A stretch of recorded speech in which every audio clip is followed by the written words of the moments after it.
All right. Hey, welcome everyone to another episode of Tobacco Road Weekly. Tonight, we're super excited to have the legend, Mr. Dereck Whittenburg, on. Mr. Whittenburg, welcome this evening. Well, thank you very much. What an appropriate name, Tobacco Road. Don't That's you what love it? We've been back old school on this. So we went old school. Love it.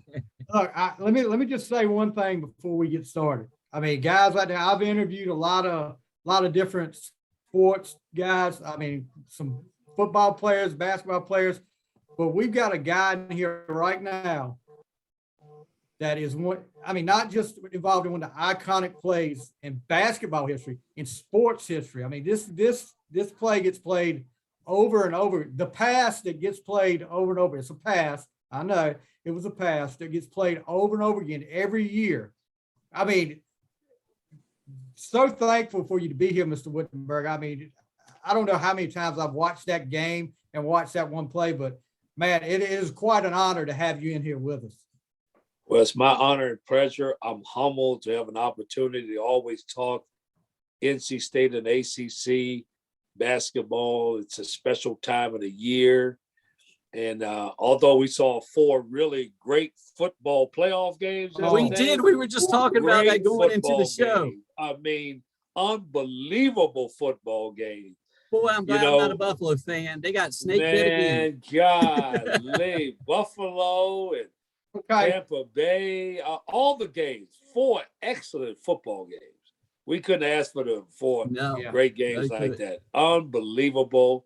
But as you know, right back to basketball, Big Monday, we right back in the basketball mood. I've been excited to share with you guys some history about, the ACC and my journey and how it's ironic that I met the new commissioner at our Virginia Tech game Saturday and how gracious he was. And Jim's going to be a terrific commissioner, but special times. And guys, I know you know this, but we're going on in next year to be the 40-year anniversary of the 1983 team. That's amazing. The 30th anniversary of the Jimmy V Foundation. What a milestone. Title IX, 50 years of Title IX since 1972. A lot of different milestones in the next couple of years. So we're going to celebrate basketball. We're going to celebrate ACC and have some fun. I love it. Thank you so much. Well, hey, listen, I'm a local North Carolina guy. I grew up in North Carolina my entire life. Went to state, 98 alum, moved up to the DC area 20 years ago. It was supposed to be maybe for a year, met my wife, and then I've stayed here ever since. So, being up in the DC area, you get to know some of the local legends, and you're also a local legend around here as well. So they still obviously talk about you and your days at DeMatha and what you did. I know just recently you got inducted into the DC Basketball Hall of Fame. I was going to ask you, with all kind of your milestones, how does that rank with some of the milestone achievements you've had in your career? Well, tremendous. First of all, I want to give thanks to, Bob Gagan, who put together the McDonald's All-American game, who actually started the Washington, D.C. Basketball Hall of Fame. He was in charge of this. It's a wonderful event. It's an outstanding honor. And for me, the class that we went in was just special. And to have an opportunity to go in with my teammate, Sidney Lowe, who I love dearly, and then with the late John Thompson Jr., it's enough said. I mean, I couldn't have dreamed of that and never thought that I would be in the company of such greatness. And Brenda Fries from University of Maryland, great coach, outstanding person, just lost her father last week, but tremendous person. I tell you, I enjoyed it. At Congressional Country Club, one of the greatest golf venues in the world. We had an opportunity to do it there. And it was one of the highlights of my life. I mean, right up there with the national championship game. Obviously, national championship game is special, but, winning the national championship at Morgan's first national championship, and '78 going undefeated, another special moment. But I tell you, that's right up there with all three of those. It's a very special moment for me. Well deserved. I mean, your career has been amazing. And you know, it definitely kind of leads into your years at the math. I mean, you know, going in there, especially kind of teaming with Lowe. Can you tell us a little bit about that and that experience and how that was with Coach Wood? Well, Sidney and I was kind of the best guys in the area. He was in Washington, D.C., and I went to Winberg Junior High School, which is probably about 5 miles from DeMatha. And we were both two really good guards and ended up going to DeMatha. And it seemed weird because I'm one of the first. I grew up in Glenard, Maryland, and I was one of the first guys from my area to go to a Catholic school. And people thought that was kind of weird. You know, you going over there with those Catholics? I mean, what the world's going on over here? You know, but DeMatha had a great reputation of excellent academics and obviously a big time basketball program. And back then, the opportunity to get a scholarship and to be the first one to graduate in my family at a 4-year school, which is huge. So back then, $200 to my family of 3 was a lot of tuition back then, a big decision for my mom and dad. I never realized that until one of my longtime, like she's a mom to me, Mrs. Osborne, recommended DeMatha to me because I needed a discipline. I had the talent, but I needed a discipline. And so she recommended that to my parents, and the rest is history. I ended up going to DeMatha and had a wonderful experience there in 3 years. My sophomore year, didn't start my sophomore year, didn't start my junior year, ended up starting my senior year. And we won the city championship, of course. And I only lost 7 games in high school, guys. 7. Wow. 7 games in high school, and went undefeated in my junior year, 28-0, and had a great team. Actually, Danny Ferry was a freshman when I was a senior, and Adrian Branch was a sophomore on the team when I was a senior. So we had 2 great players that were coming up in our system along at DeMatha. Obviously, we had a lot of other great players. We had Adrian Dantley, Kenny Carr, Hawkeye Whitney, you know, you name it. Oladipo, the new phenomenon. We got many more, but DeMatha just turns out a lot of great players. And I'm just in honor and awe, and it was a privilege to have an opportunity to walk in such greatness and all those other great players. And obviously, my coach, the late Morgan Wooten, what a person. Wow. Taught me so much. He taught me more about life than he taught me about basketball. Yeah, I mean, obviously, you know, being around here, he's still a legend, obviously, and everything he's done.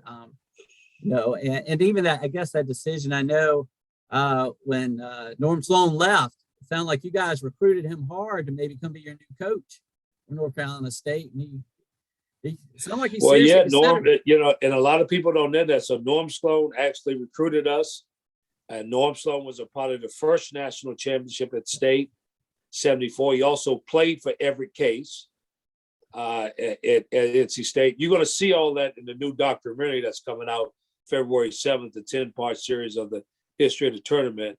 Awesome. But Norm Sloan recruited us, and on to his second national job, myself, Sidney, and Thurl Bailey, and we thought we was on the way. That first year, we went 20-8, and the first region was in Greensboro, and if we win 2 games in Greensboro, you know, we're very close to going to the Final Four.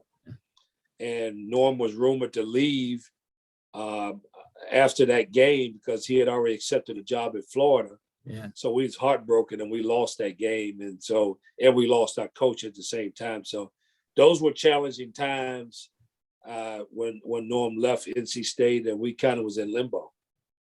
Yeah, you know, I'm sorry. Go ahead. Question for you, Mr. Whittenburg. While you're at DeMatha, your senior year, you had so much success there. I know State was in the mix. What other schools were in the mix recruiting you? Who had you narrowed it down to? I visited Rutgers. I looked at Penn State because one of our assistant coaches, Perry Clark, who later coached at Tulane and Lane, I remember him. and coached at Miami, was an assistant there. So I looked at Penn State. I was looking at Notre Dame because Adrian Dantley went there. But so that was my main schools right there. But all along, NC State was my first choice. That's where I wanted to be. My cousin David Thompson went there, and I just had my heart set on NC State, and it didn't matter what the other schools did. I was going to State. So when Norm Sloan came a call, and you're good with that, and with Yeah, I Love was going done. too. So I Yeah. mean, you guys both sold. Did you want to go together? I mean, did you guys talk a little bit? We not initially. Yeah. I actually wanted to take a visit to Hawaii, and Coach Wooten wouldn't let me. Coach Wooten wouldn't let me do it because he knew I wasn't interested. I just wanted to take a trip, and I wanted to go to Hawaii. He wouldn't let me. It took me a long time to decide because Sydney had already committed. Okay. And then I went to a Washington Bullets game at the time. They were the Bullets. Yeah. And David Thompson was playing for Denver, and Monty Tao was the assistant coach at State. Yeah.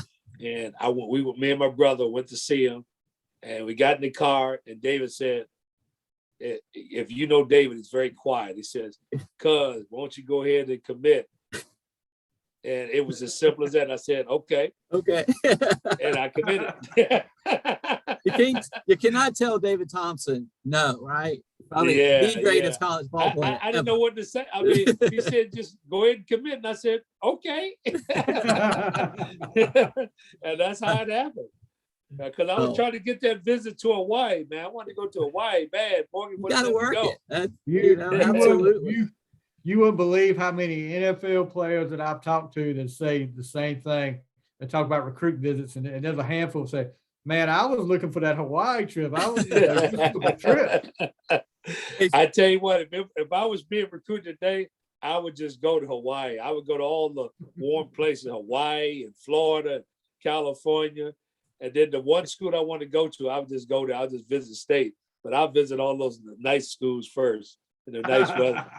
Well, South Bend, and hopefully you didn't go in the wintertime to South End for your visit down to Notre Dame because it gets pretty cold down there, I guess. I don't think I was going to go to Notre Dame. I a little too cold out there for me. Well, I'm sure happy you ended up in North Carolina State. So I think it was meant to be. Let's talk about Sloan. Sloan leaves, and then this guy from Iona, Jim Valvano. They start talking about Valvano. What was your first impressions of Coach V?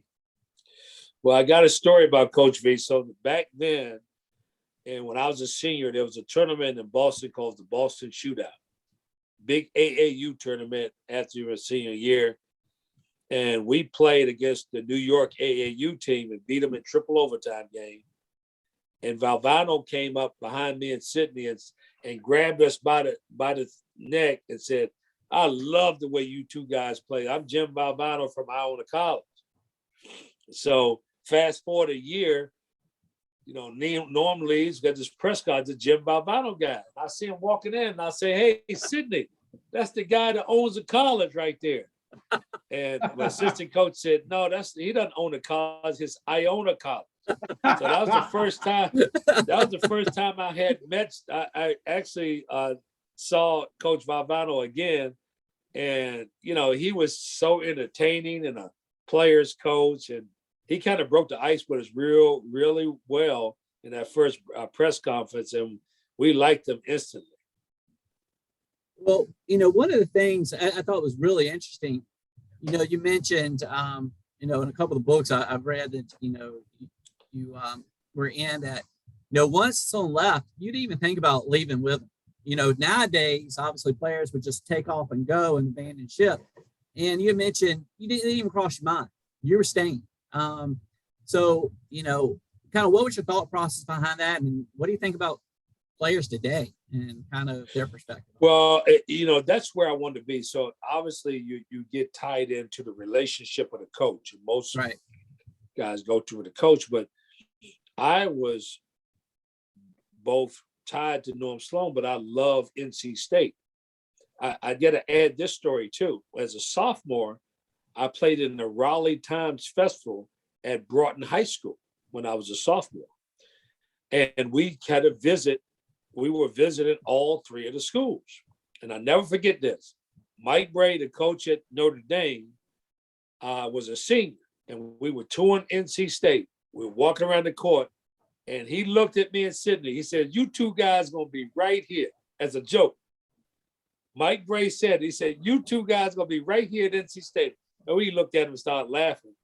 But I had actually visited the campus, and obviously I watched David Thompson and followed him in his career.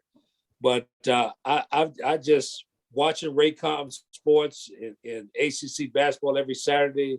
And my mom loved the little crazy man with the checkered jacket, Norm Sloan. My mom loved him. He's so fiery. She loved him. And I just had my mind set on NC State. Now, I did have I did love Maryland too now, because DeMatha is not very far from Maryland. I love myself some Lefty Drizel too, but I mean, Maryland didn't really recruit me, but nor did Georgetown. Georgetown didn't recruit me either. But Georgetown recruited me because there's another backstory with the late John Thompson and Morgan Wooten. So that's another story. But I just had my mind set on NC State. Well, I think it worked out pretty well. It worked out it was meant to be, for sure. So, all right, you're at State. Your coach leaves. You've got this crazy Italian guy coming in, and it sounds like the chemistry, it clicked. I mean, it sounds like he definitely, loved you and your passion. You loved him and his passion. It seemed like the team was pretty quick to say, "Okay, this guy's committed. He's maybe a little out there, but he's committed." It sounded like you guys just kind of it just clicked automatically, or did it take some time to the chemistry to come? Well, he invited. He was open arms. He said, "Listen, I'm gonna look at you as a person, a student, and a player. And I anything you want to talk to, my door is open, and feel free to come up and talk to me about anything." And a lot of coaches didn't do that, and I thought that was interesting. So I used to stop by and see him and talk to him about school. We didn't really talk about basketball at first, and believe it or not, our conversations about politics, about life and education. We just had conversations like big brother, little brother, and wonderful conversations we had. And those continue for 3 years. And I think that's how we grew that relationship strong, because I was intentional about that, right? He offered, and I said, "Well, let me go in and talk to the coach." And we just had these conversations. It was very casual, informative, and pretty cool. Yeah. And it just grew on us. Well, and I guess he was kind of young. He was young when he came in, right? Maybe what, 31? I mean, 32. Oh yeah. Valvano was very young. Yeah, he's very young. He only made guess what his salary was, guy, when he took the NC State job? Take a guess. 60,000. I don't know. Our coach now makes, the average about $2 million or more, 2.5. Valvano's salary was $42,000. Holy wow! $42,000. That's crazy. Wow, that's incredible. That is incredible. Yeah, I mean, he wasn't making a bunch of money back then, but he loved it. He took the job. He took the job. Well, you got, kind of that mix of him coming in at the same time, Krzyzewski's, coming in, and pretty interesting. And, I know, their relationship involved, but got these young coaches coming in during that time. And it's incredible to see how those stories, came together over the years. Well, Bobby Crimmins is in that group, which absolutely. Good point. I worked on for Crimmins, and he was from New York. So him and Jimmy was familiar with each other. They were around the same time. And then you had the old guard. You had Lefty, you had Sloan, and you had Terry Holland at the time. Yeah. Those were the veteran guys, and they had been around. And Carl Tacey was there somewhat, and Dave Odom came a little later, but you had Carl Tacey. So you had kind of like the old guard, and then you had the new young guys coming in, Bobby and Coach K and Valvano. So you had that group. So they were just trying to feel their way and find a way to compete against the legends. Yeah. And it was a very interesting time for all three of them, because they could have very easily got swallowed up, but they both in their own right really turned on. And Valvano made the first, by going to the national championship, and then Mike came after him and going to the Final Four. And then later on in the 80s, Bobby Crimmins got the Georgia Tech program going. So, kudos to those guys. And it's ironic that I've worked with all three in different occasions. So That's right. Mike and I on the V Foundation board together. I worked 5 years with Bobby Crimmins, and obviously Valvano put me on the V board, and I played for Coach V, and I was an assistant coach with V. So Wow. My connection to all three is pretty interesting. And Mike actually calls me his nephew, because Wow. he's so close. He's so good. He's so close to Valvano, especially at the end, because Valvano was doing his treatments over at Duke, and Mike Krzyzewski actually visited him a lot, and actually was the last person to see Valvano alive. Wow. And then you saw that story in Surviving Advance, but that's a true story. Coach K actually seen him die. That's it's a side. Probably not a lot of people see as Krzyzewski. I think he must probably have a close circle. But he seemed to open up. I don't know if it was you, but you guys seemed to get him to open up and really share. That was an incredible story. Well, if you've seen the film, and one of the things that Jonathan Hawk and his team was terrific, the director. But one of the things I suggested, every one of our scenes was one take. So because I knew the personalities before we started the session with Coach K, I said, let's film him soon as he get in the room, because he's a busy man. We don't want to tie him up, and I want him to be natural. So as soon as he walked in, I agreed him. They filmed him. That scene when he walked over to his pictures, that was one shot scene. We didn't go over tape. When he got in, we just naturally, hey, Coach, how you doing? Went over there. We filmed that 15, 20-minute segment. Then we sat him right down and started asking him questions. Wow. Didn't give him time to think, so everything can come from the heart. He had time to think about it. He had to just come from his mind and his heart, and you saw the real side of Coach K.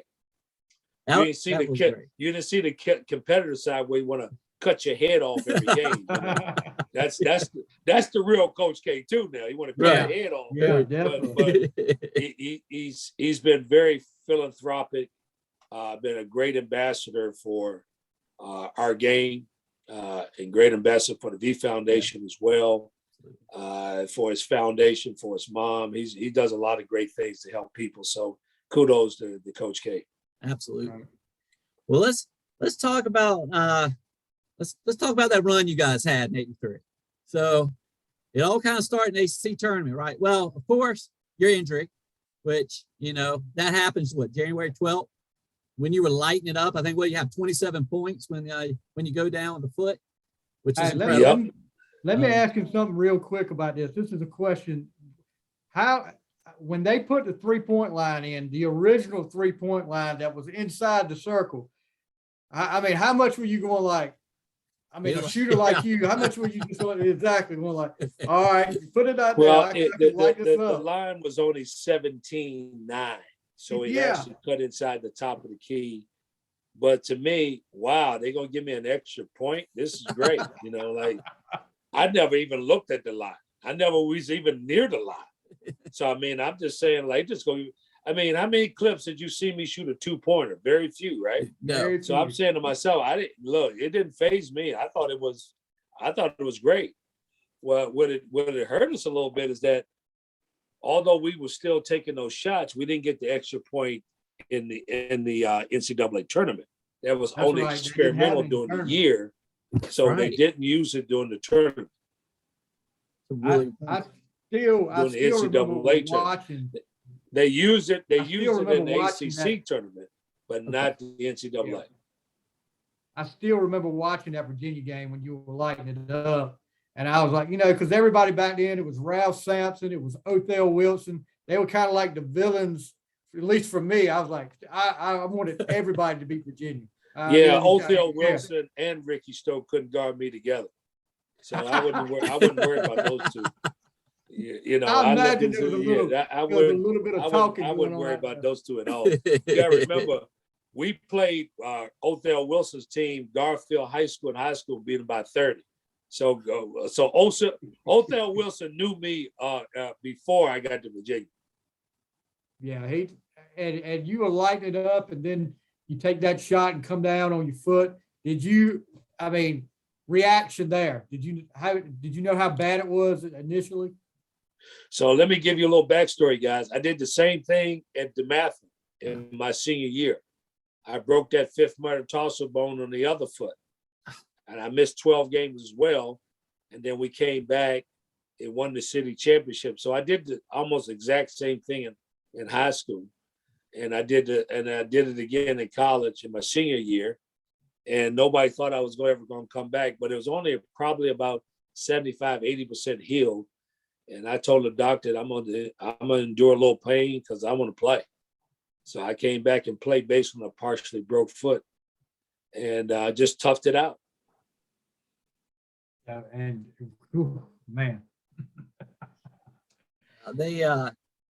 it's interesting. It seemed like they really had to figure some things out, obviously, without you being there.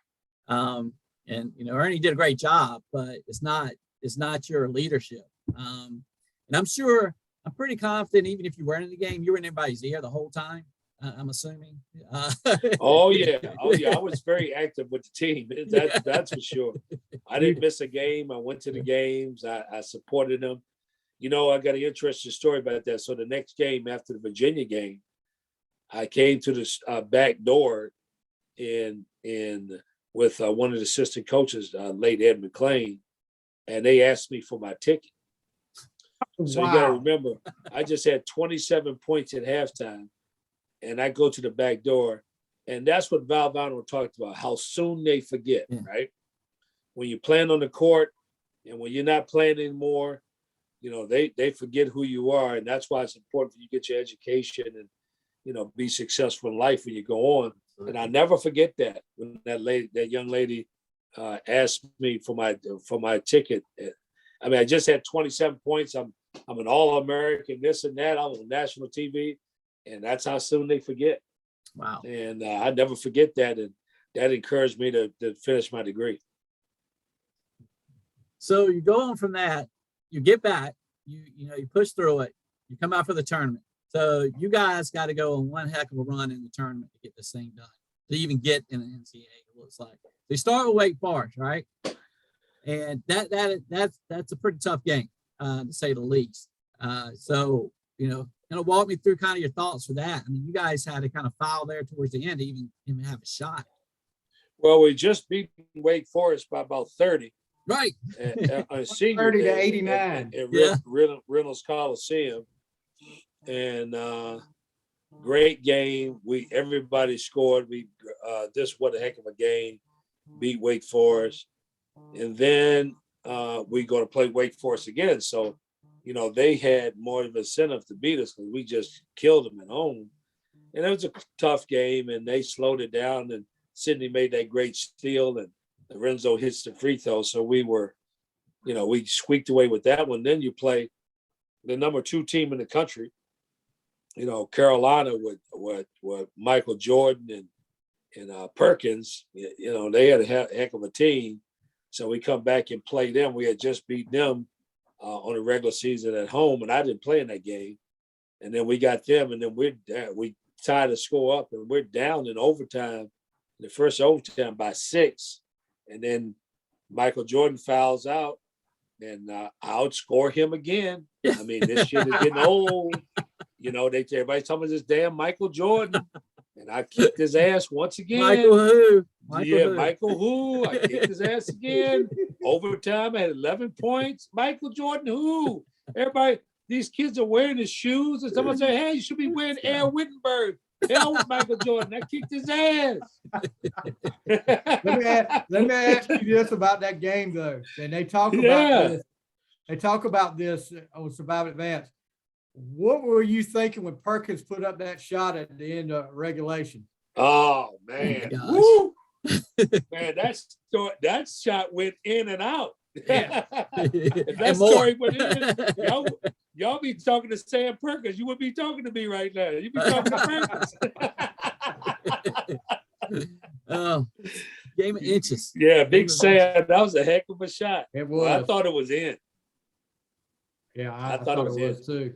So that game, I mean, honestly, that up to that point, it's been relatively, slow night for you, which was unusual. But and then second, I mean, overtime, you went off. I mean, I think what did you have? 10 straight points in overtime to beat them. And I gotta say, you hit the three. You have a play when you drive. I think the second basket you make in overtime, you went under the basket, right through two players and up through the back. It was incredible. I mean, I don't know. Did you just go in a zone or like you just put it on your shoulder? Hey, I had Matt Doherty on me, man. Matt Doherty didn't guard me. Jordan was on the bench in the game. I don't know what Sam Perkins when I said, "There's nobody down there. I'm going right past Matt." Whoop. Lay that ball up. It was incredible. And I mean, and then you guys end up, I guess you won in overtime, what, about 4 or 5? I mean, ended up kind of pulling away there. I think, did you score all the baskets in overtime except for one, I think? It's pretty close. Yeah. It was amazing. Yeah, it was what a game. Great game. Carolina was, I mean, they had a terrific team. Oh my gosh. I mean, they're a terrific team. We played the number one team that year maybe 6 or 7 times, and we ain't even count. We played the number 2 team about 4 or 5 times because of Carolina. So between Carolina, Virginia, and Houston, we kept playing the number 1 and number 2 team in the country. And that's how the ACC was back then. You were playing, I mean, top 25 teams. It seemed like every night in the ACC. Absolutely. So what? Well, I tell you what, that overtime, I think that was the first big Valvano hug, if I'm correct. When we go pick up Valvano and the big hug. And is that what started the hugs, or were you guys doing the hugs before that? Say that question again. Oh, I was asking the Valvano hug. I said you gave Valvano the big hug after the Carolina game. Is that what started that? Is that I don't know why I did that, but I just wanted to go, and it started in the ACC tournament, like Wake Forest. I just want to pick him up and hug it and say, "We won one for you." Guys, I cannot tell you why I did it, but I just went over after every game, and that was 9 straight games. I did that. I just kept doing it. I have no idea why I did it. And was the Carolina the first? That shows you the kind of relationship we had. Yeah. Nobody else was hugging him like that, right? Only me. And I go by and pick him up and hug him, and I truly loved Jim Valvano. Yeah. It's people say it, but people can feel our relationship. And when we were looking for photographs, do you know most of the photographs with Jim Valvano and player, 99% of them are with me. No other player. Have you ever seen any other photographs with Jim other than another player? That's true. Most of them were with me. Yeah. It's incredible. It was obvious how close you guys were. And what's the funny thing about the hug, he's just going with it. I mean, you could tell just guys just have that chemistry. It's beautiful. I mean, it really is. And there's a preview for, I guess, the documentary you worked on for the ACC tournament history that's coming out in February that you mentioned. And a preview of that has that hug in there. It's just every time I see it, it's special. Yeah, very, very, very special. And it's, if you want to relate that to today, I think social media, I think technology has changed the relationship and the personal connection with people, right? More people are trying to text each other or email each other. And even in fundraising, I'm like the only guy that, like, the donors, they call me. Like, I can call our donors, do I have relationships with, because I talk to them more than just getting a gift from them, right? Yeah. I have lunch with them. I play golf with them. I have a relationship with them. And then they pick up the phone. If I call one of our major donors, they pick up the phone. You know, the new people will text and email each other, right? But that was the beauty of the 80s back then, that we had that personal connection with our teammates and with our coaches and with the fans. We were really connected to them because we can personally touch it. You can go to a restaurant now and see all the team and everybody got their phone. They all sitting there, they all together, but they all got their phone. Right. And they occasionally look up and say, hey, they'll say something to each other, but they all got their phones. That's the difference between back then and the difference in now. That's a really good point. And binding, and I don't know how much that's going to change. It's probably gonna get worse. I don't know, but it's a big difference. It really is. I know my kids are like that for sure. So all right, you beat Carolina, which is incredible. So now you got 2 big wins. Now you got to go play Virginia. So, and that goes to the wire. I'm gonna tell you exactly what happened in Virginia. All right. This is the short version. We're playing Ralph Sampson. Ralph beat us 8 straight times. We haven't beaten Ralph at all. Okay. We started the game. It's just like Mike Tyson. Everybody got a plan when they go into Mike Tyson until he hits you upside the head, right? Well, it's the same thing with Ralph Sampson. We got a big plan, and we're gonna do this. And Cozell think he gonna do this. He gonna stop Ralph Sampson. And then after about 4 dunks later, boom, boom, boom. Valvano said, "The hell with that. Forget that game plan. We putting 2 guys on." And we playing zone for the rest of the game. And that is the short version of this, guys. That's exactly what happened. We didn't change nothing on offense. Only thing we did was that we put 2 guys, one behind, one in front. And I'm telling you what, Terry Holland and Dave Odom, they were so confused. They didn't know what to do. They said, well, they're leaving the other guys open. What do we do? You're supposed to shoot it if you open, right? Yeah. But they were so concentrating on getting the ball to Ralph that they froze up. They wouldn't shoot the ball. And on it too much. Because they were instructed to get the ball to Ralph. Yeah. Well, it's hard to throw to Ralph with 2 people, one in back of and one in front of him, and the other 3, we lurking. Yeah. Because we know Valvano had a philosophy. Don't let the best player beat you. Right? Do whatever you have to do, but don't let the best player beat you. And his philosophy remained the same while I was coaching. Don't let the best player beat you. And if they got a player that you can't stop, well, try to take him out of the game.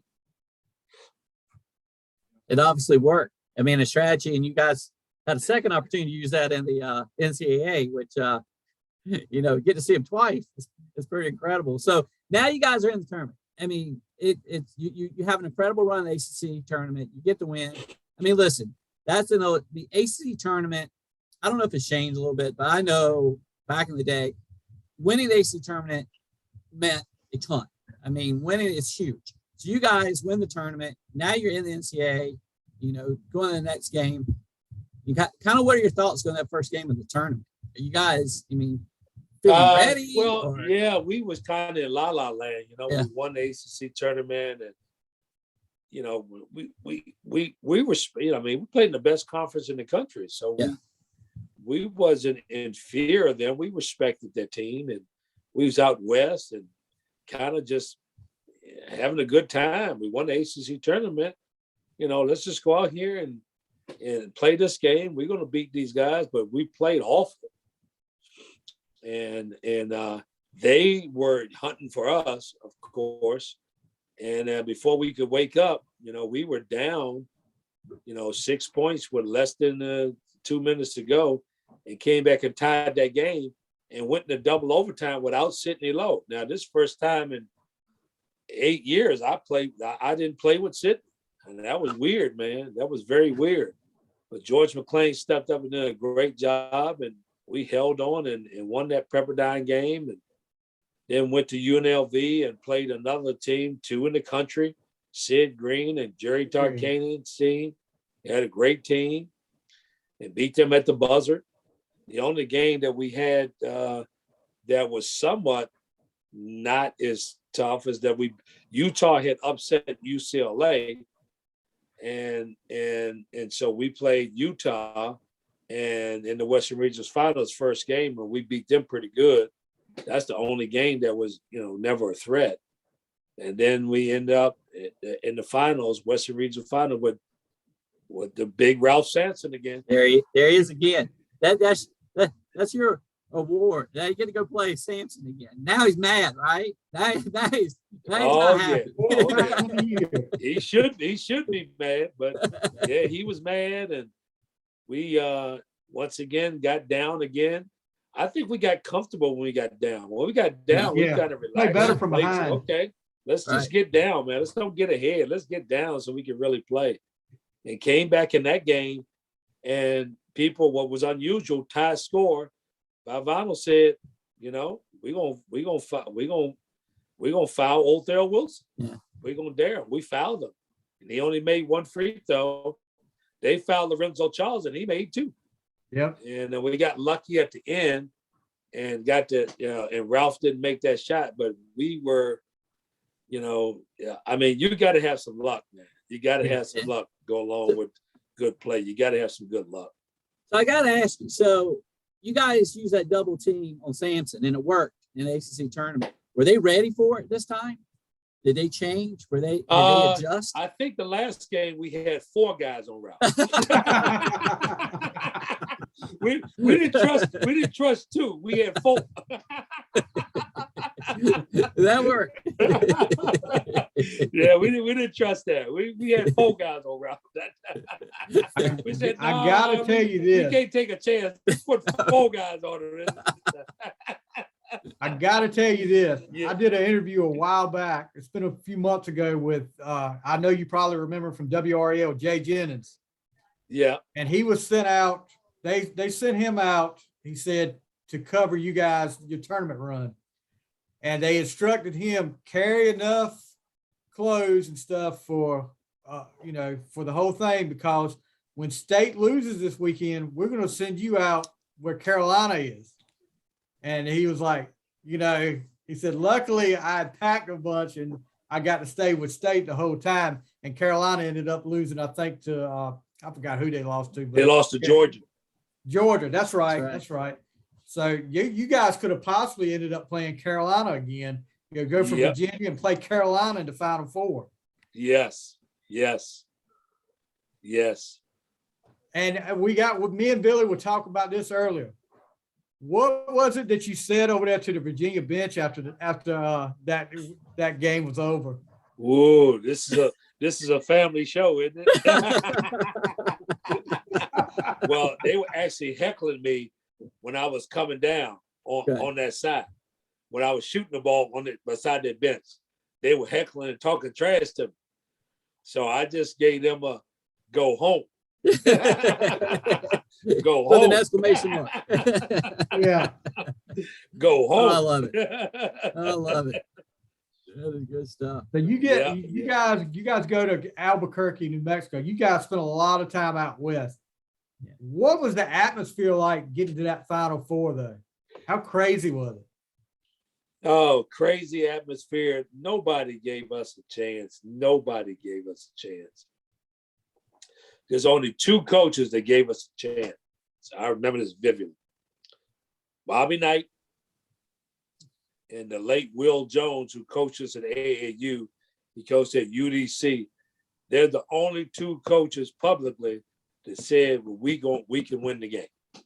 No other coaches thought we could win. None of them. Nobody can go back 40 years and claim that they said it, because there's only three coaches, head coaches thought we win. Jim Valvano, Bobby Knight, and my late Will Jones. Those are the only coaches thought we would win that game. They didn't think was going to beat Georgia. Yeah. In Georgia, we kind of, it wasn't a blowout, but we kind of handled them pretty good. Right. We beat because pulled Dominic out, Wilkins pulled had ahead. left the year before. So Dominic would have been on that team. Actually, Dominic was supposed to be on our team, but he went to Georgia. I don't think people know that story. Yeah, but going into that matchup with Houston, 5-slam Jamma, Elijah Wan, Drexler, all those guys, and nobody giving you guys a chance. Was it like, were y'all looking at like this us against the world mentality going into that game?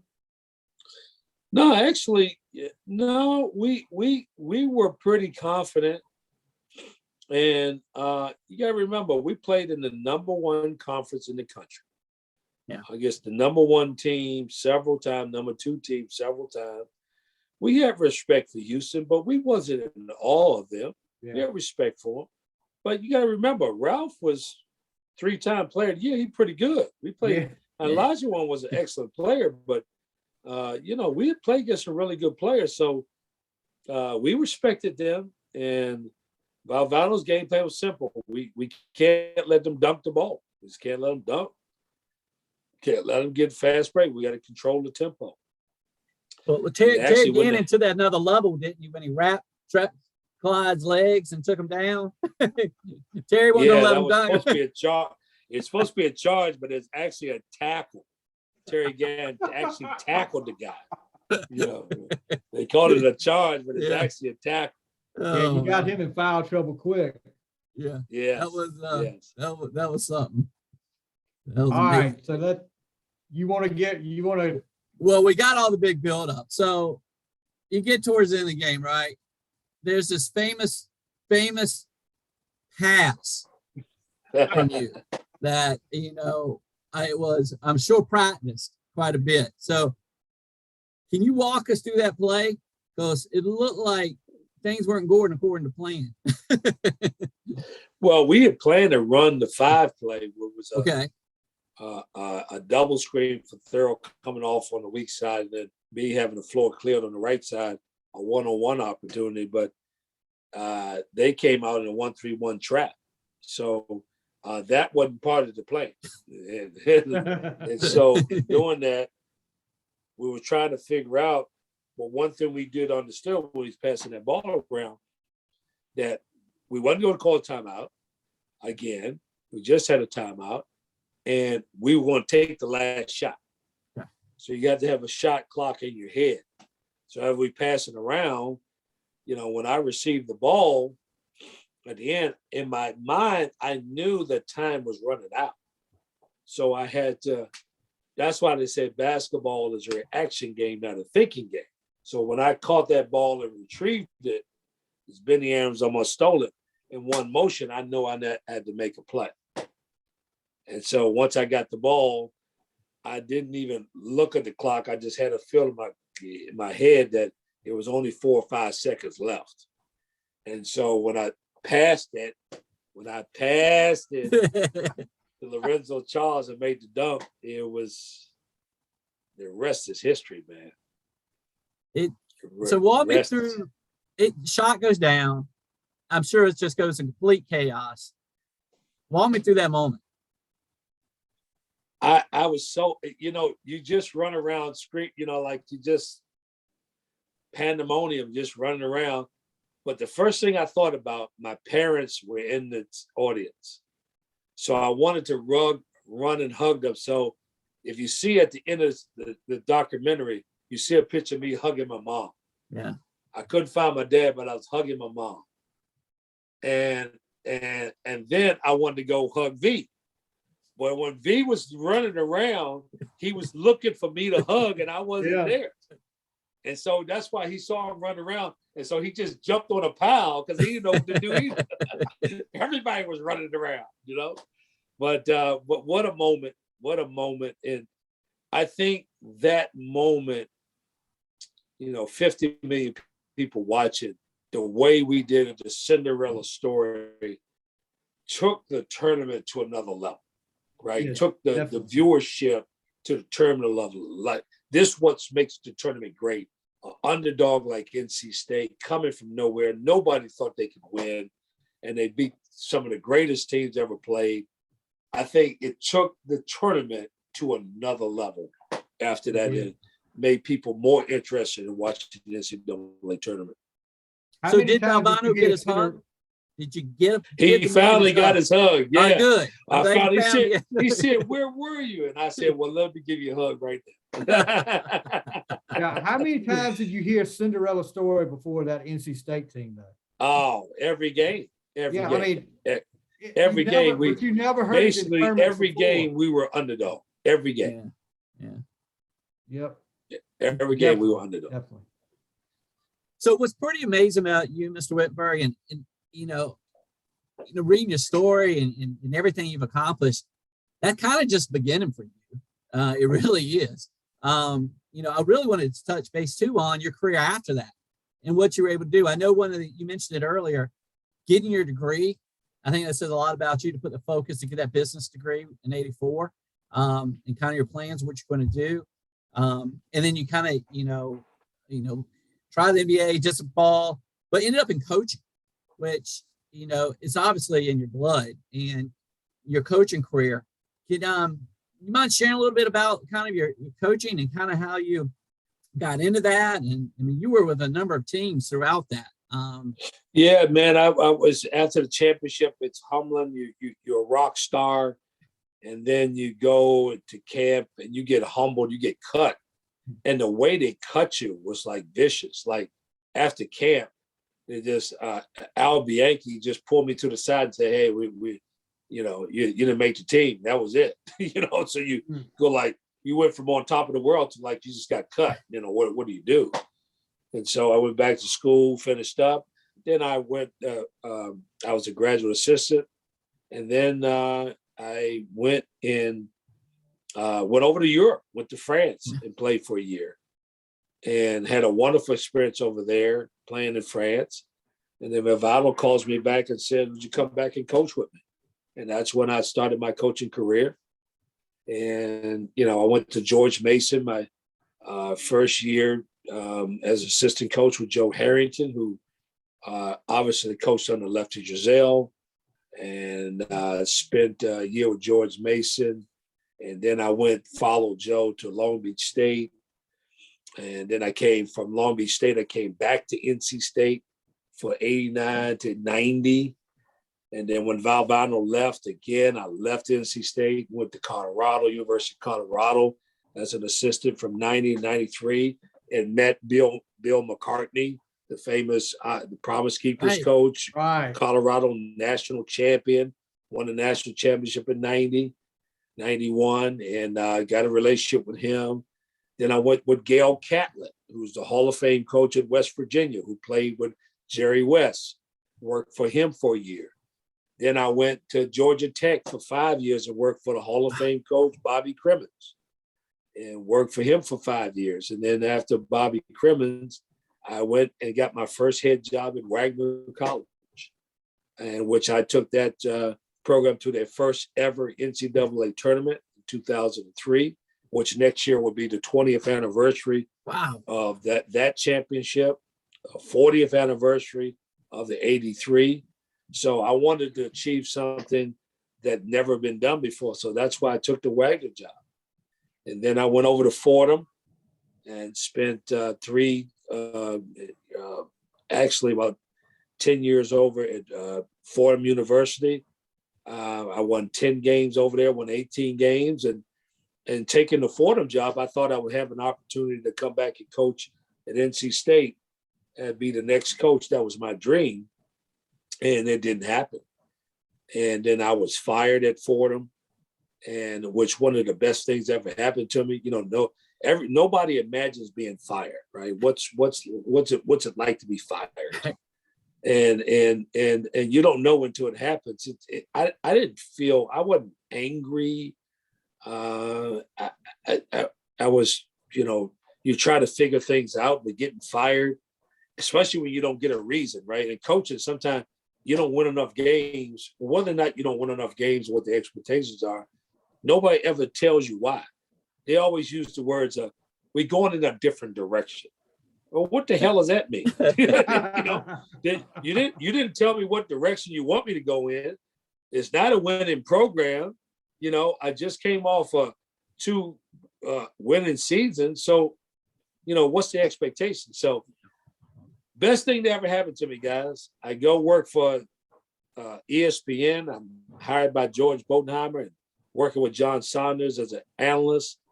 And I pick up the phone and I see the Fab Five story first. And I pick up the phone and I call Jonathan Hawk and say, man, we need to do a story on 83. And that was the next phase. The Survive in Advance 30 for 30 is the first 2-hour film of the 30 for 30 series. 30 for 30 means 30 years of ESPN, 30 films. So they've kept the theme. There's maybe about 100 films now, but they've kept the theme of 30 for 30 because it's a popular theme that they use at ESPN. It's the first 2-hour documentary of the series. It's the first documentary that won an Emmy Award for ESPN. And I had no idea being fired that I would be a part of something like that, to tell a story that I had never been in films. I'd never been in films, but that's the amazing thing, that God works in mysterious ways. You think that something bad happened to you, it actually was something good for me. Actually, it was hindering for me to be a coach because I could do so much more for people. And I think that's what's special. That was my calling, being involved in films, and just it was magical doing that film. It took us 2 years. I was turned down several times. ESPN turned me down twice. The third time was a charm. And I tell you, doing that film was just magical. All the people involved, all the help, my teammates, people at NC State, what a great production. And the most watched sports documentary, gentlemen, in the world. Wow. More than any documentary that was seen on ESPN. It's incredible. It's incredible. And up as much as 68 million people have watched that film during Christmas time. Wow. I mean, it's been unbelievable. I had no idea. We thought we was going to tell a good story about these ordinary kids and this crazy Italian coach, and look what happened. And then I followed that up, guys, with the film about Bill McCartney and Promise Keepers, which is another excellent film that they don't show enough. Excellent film. So we followed up with another 2-hour film. So, thanks to ESPN and all the blessings, I got into the film business, and it's just great that all the people now remembering, not for the championship, but man, I saw Survive in Vain. Yeah. You see the emails again. As much as touched me, I cry every time I see it. People said, I've seen it 20 times. I've seen it 30 times. I always get emotional. That film was just so powerful about the story about NC State and about how it, and during that run, guys, we gave people hope. Yeah. There were people that was going through treatments or tough times. And when they seen us persevere, they wanted to be a part of that. It gave them some hope that the underdog can come through and beat all odds. I mean, that's what that team demonstrated by that run, and there's people just gravitate to us. Definitely. And from that, you've definitely been able to develop a brand in that. Your foundation, I had an opportunity. You can definitely look more into your foundation is amazing. The Whitberg Foundation, You want a chance to talk a little bit about that and all the amazing things that you've been able to accomplish? First of all, it starts with I'm a founding member of the V Foundation, which is incredible work. You know, we go on 29 years. We'll be celebrating a 30th next year, and to give away over 600 grants, close to almost $1 billion raised, and raising awareness of cancer. Wonderful work. We're all going to be affected by cancer in some way through a friend or a family member. That's been absolutely wonderful work. Valvano, before he passed away, put me on the board. And it's not a job for me, it's a calling that he asked me, the only player to be on the board and the only player that was a pallbearer in Valvano's funeral. So it just shows you that the family and how actually close I was to that family, and how what an impact he had on my life. And now he's having impact on so many others' lives in terms of the awareness of cancer. Right. People are thriving and surviving because of the research. And there's not an individual in this country that's got 11 days designated to Jimmy V Week. 11 days, guys. Wow. Unbelievable. 11 days. We only have one day for Martin Luther King. We ain't got one day for the presidents. We got 11 days for Jimmy V Week. That is incredible what ESPN has done to help promote research in cancer and trying to fight a just a dreaded disease.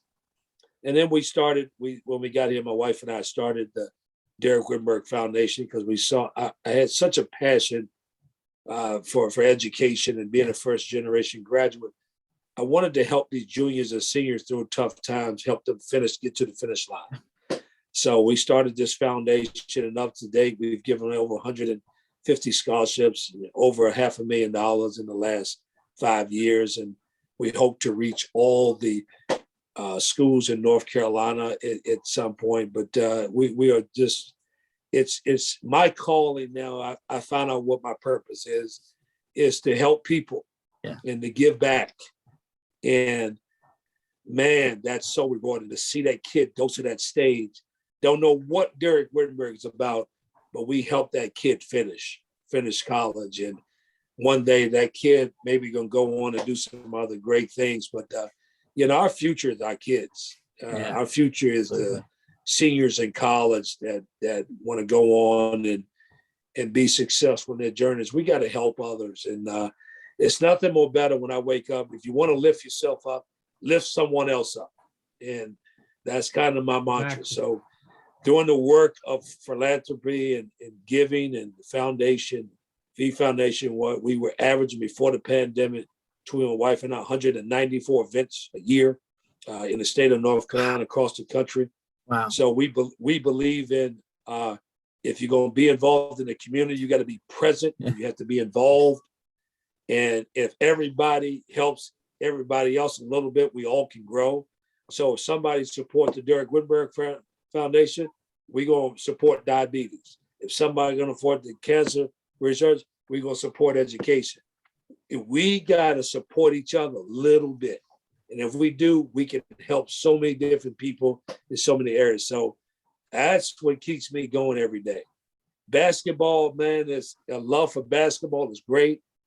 I've had a lot of great experiences, but nothing's more rewarding than helping the Special Olympics or helping, different organizations grow and raise money and help kids. There's nothing more rewarding than that, guys. Yeah, that right there is more awesome than any play you ever made at NC State or anywhere else. Right there, hearing that, that just solidifies what I think of you, Mr. Whitberg. I always thought you were a great guy, but that right there just solidifies it right there. Absolutely. Well, I'll tell you what I was excited about. Our university was smart enough to hire you back and with another position. So you're currently working with State right now as their associate athletic director, and with that role. So I know that keeps you pretty busy too. So absolutely, I got to thank Dr. Woodson and Dr. Yao, Debbie Yao, and Mark Godfrey bringing me back in 2013, and I told Mark that I'm not so interested, coach. I got about 5% coaching left in me, but I said I was really want to do something bigger with the university, and so they hired me in 2015. Debbie as an ambassador and associate AD with student affairs and community awareness, and what a great cause. You know, it's easier for me to come back and work with my alma mater because it's not a job for me, it's a calling. Right. And it's, you know, I can add so much historical perspective to 5 decades of NC State. I've seen so much going through there. I've got so many different relationships in our community, in Wolfpack Nation, and in the state of North Carolina. You know, I just spoke to last election over 600 people in the board of election that represent 100 counties in the state of North Carolina.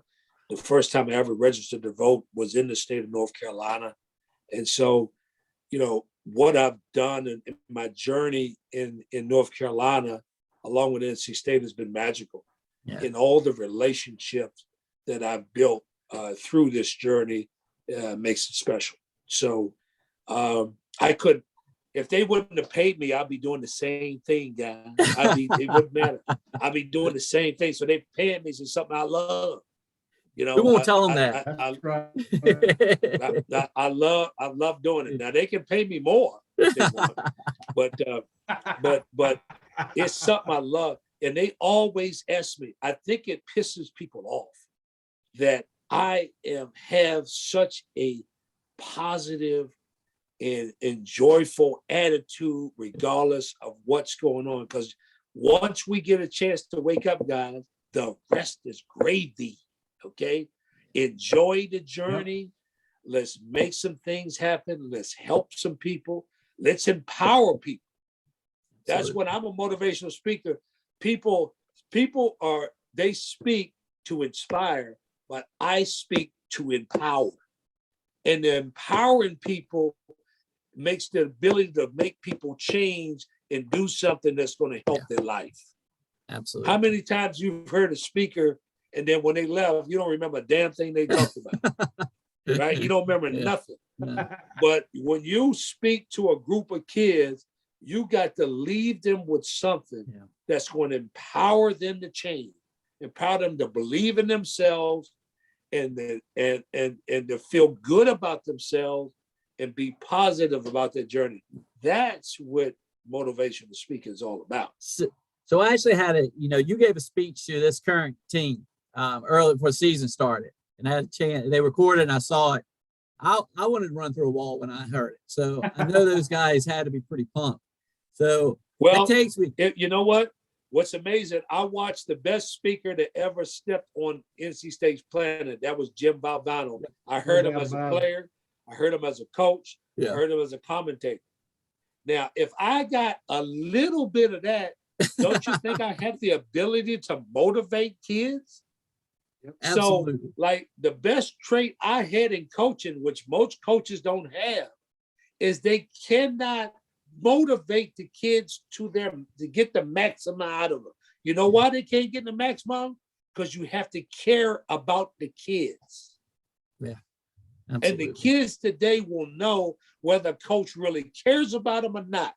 Because if you constantly talk to your kids only about basketball, he knows you don't care about it. Exactly. That's a great point. Well, speaking of this, most of the kids, everybody will not tell the kids the truth. 99% of you are not going to the NBA, but you got a chance to have a great experience. Let's put a banner up. And if all you go to NBA, that's fine. But if you don't, you still can be successful in life. And nobody will tell the kids the truth. They're scared to tell the parents and the kids the truth. Without transparency, without truth, there will be no trust.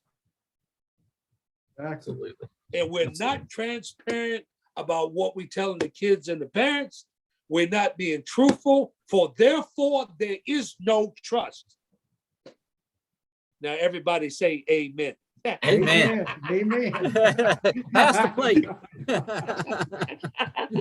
You hit the nail on the Well, head. hey, I gotta ask. So, listen, this has been it's been a tough year for the Pack. I mean, if they lose Manny, 30 seconds into the season. Now they lost Ross.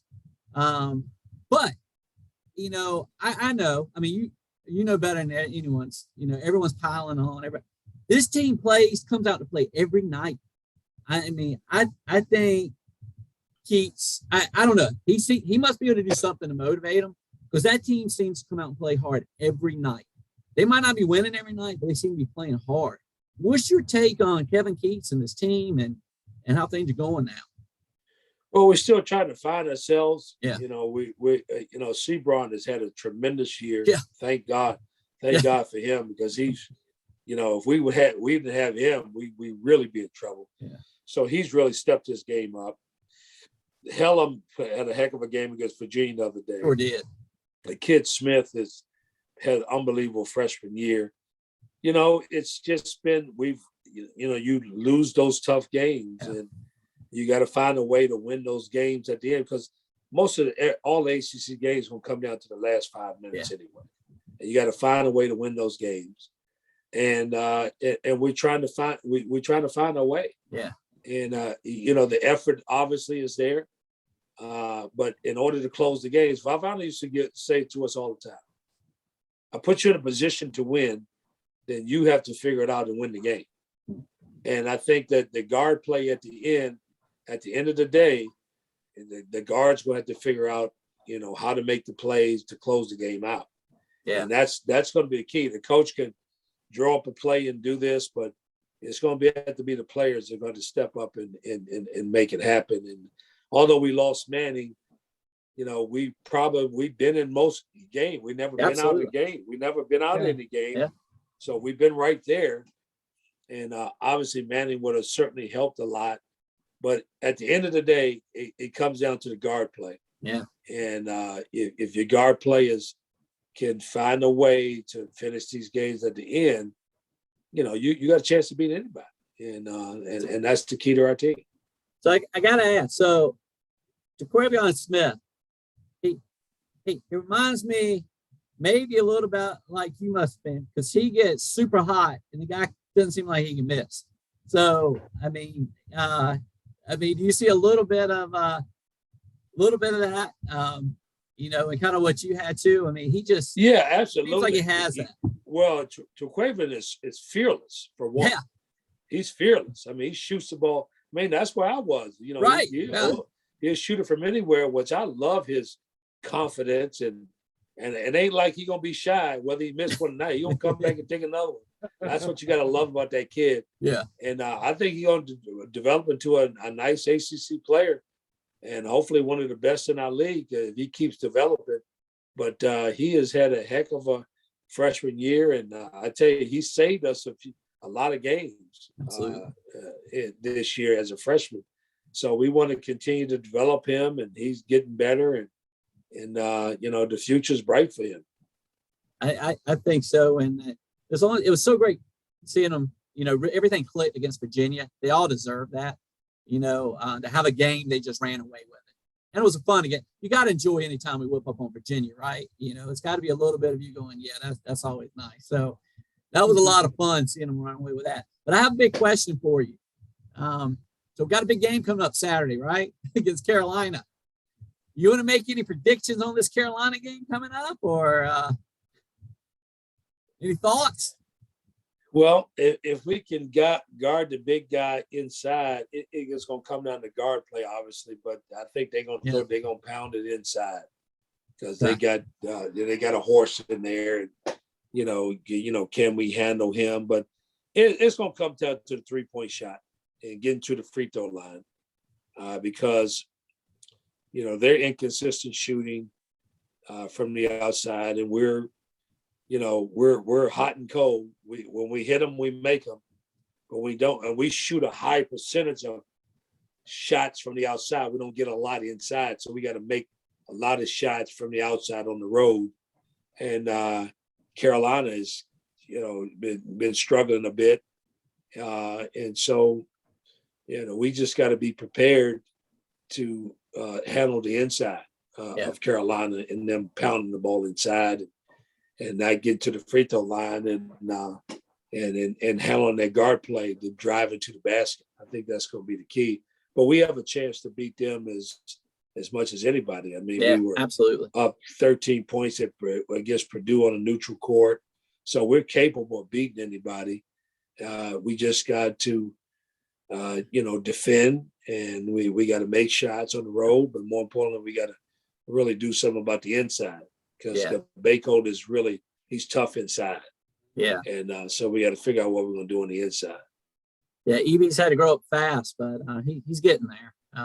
It's a lot of pressure, but hopefully they'll take this momentum, continue against Notre Dame this week, and move on against Carolina and keep rolling. So, well, I do have I know we definitely we don't want to use too much of time, but I do have a question. Our last episode, we were struggling with a topic that's out there, and that's what's going on with ACC. We were talking about the days you discussed. ACC had number 1 team, number 2 team, top, there'd be 5 or 6 teams in top 25. ACC's been down the last couple of years. Do you have any thoughts on why, or, if it's going to, I can't quite figure it out. Well, if you look I watch a lot of games, and if you look across the country, we used to collectively between Louisville, Carolina, Syracuse, obviously Duke, we had some of those top players in the country. Yeah. And now we're not getting those, right? For whatever reason, talent is being spread out. Yeah. And around the country has gotten stronger. If you look at the other leagues, the Big Ten obviously is great. SEC has gotten better.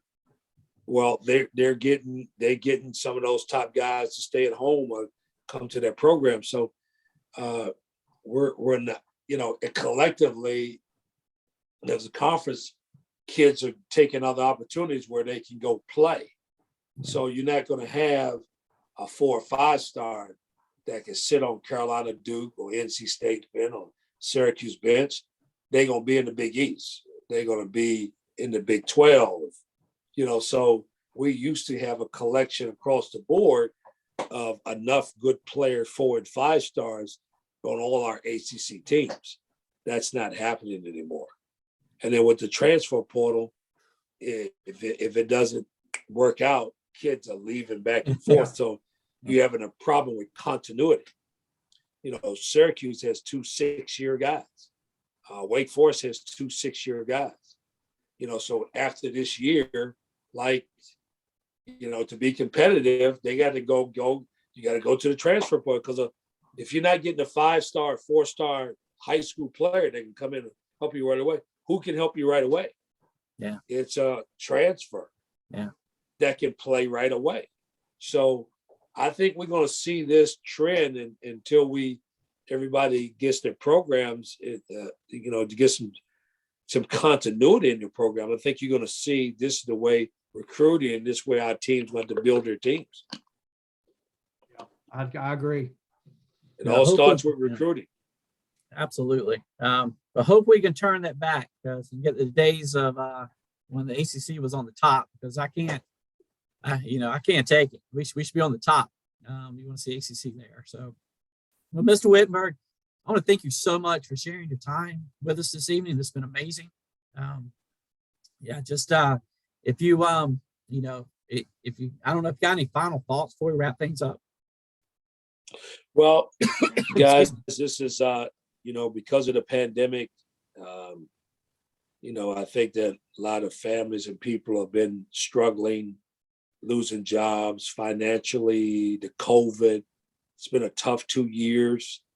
I think that sports is a vital part of helping that.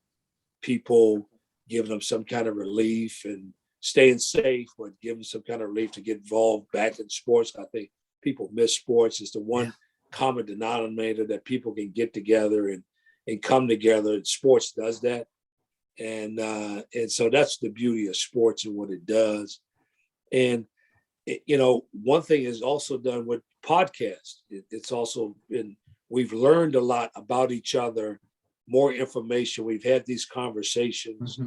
I think that's been the positive part of all the COVID and all the things that have been happening of late. So we got to continue to have great conversations, be positive, help more people along the way, and keep doing great things and spreading the word of the positive out there, because we'll get through this, and people, it's going to get better, and we just got to continue to believe that. Definitely. Well, thank you so much for your time. Everybody, hey, thanks for riding with us tonight on Tobacco Road Weekly. Mr. Whitberg, thank you. Thanks for just some amazing memories and everything you contributed at North Carolina State. And I look forward to continuing following you, what you do next, because obviously you still got a lot left in the tank. So thank you so much. February the 7th, ACC Yes. Network, 10-part series on the history of the ACC tournament. Stay tuned. Hey, wait. I can't wait Absolutely. for that. Sounds That's great, gonna be guys. awesome. All right. Take Take care. care, guys. Have a good one, Miss Wittenberg. All right. We're out. Go Pack. A little bit he talked about. You recording again?